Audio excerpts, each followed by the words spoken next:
Hi students, it's your instructor Leslie Warnke. Happy Labor Day. Hopefully you are out having a blast and you've already gotten your homework turned in and are ready to go for lesson 2. Lesson 2, I have some good news, is actually a 2-week long lesson.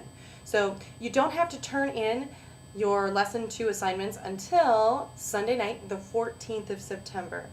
That does not mean that you should forget about them. So get them done as quickly as possible so you won't have to worry about them. For lesson 2, I'd like to talk a little bit about the importance of writing. Writing is not just important to English teachers or people who write books. Okay, if you think about it, almost everyone does some form of writing almost every single day. Texting is writing, emailing is writing, jotting down a note is also writing. This class is about professional writing, so I'm going to give you some pointers about how to do that successfully. Chapter 2 has some information and some pointers about how to do this, and I'm going to share those along with some of my personal pointers for how to write successfully. For business, mostly. Okay? Before you write a letter, before you write an email, before you send any sort of professional communication, you should research. And I don't mean get some note cards out and find your sources on the internet. It's not the kind of research that I'm talking about. What you need to know is who is your audience and what are their expectations for this piece of writing.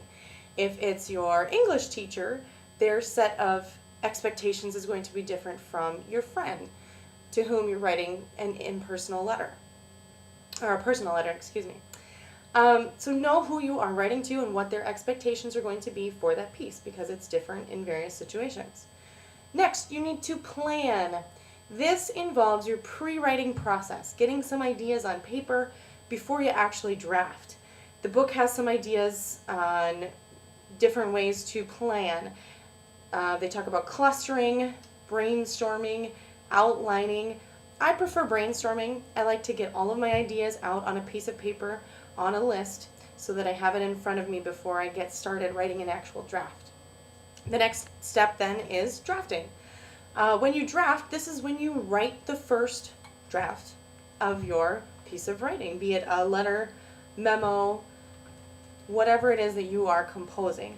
Okay, this is you getting it out. The book has good pointers and key questions to ask yourself when you're at this step in the writing process.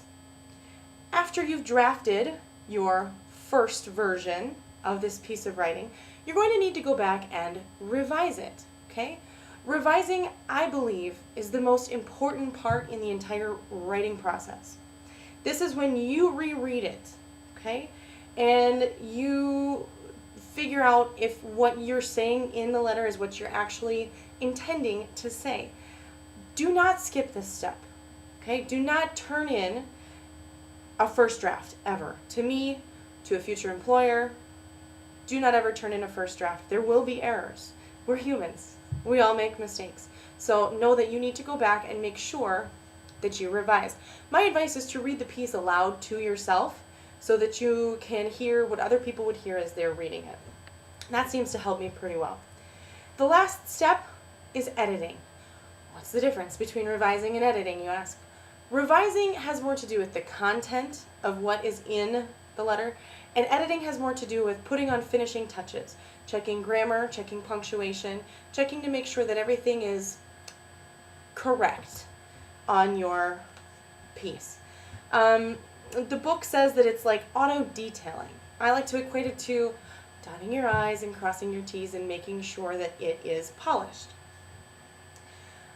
This is not a bad time to have someone else read the document if you are turning it in and you're unsure of whether it is to the caliber it needs to be. I often have people read my work, and I'm an English teacher, so I recommend doing that. You can read more about the writing process for some tips in Chapter 2 on pages 31 through 60 and Chapter 3 in your book, pages 69 through 85. Your assignments this week are a quiz, which is mostly over information from that Chapter 3 reading that I just talked about. You have an email assignment. The instructions for that can be found both on my MTI under assignments and on page 94 of your book. It's number 11. And you'll also revise a memo. That can be found on pages 64 through 65 in your book, and that is number 7 be. Again, you have until 11:55 Sunday night, September 14th, to finish these assignments. So have an enjoyable 2 weeks. Good luck, and if you have any questions, please feel free to email me.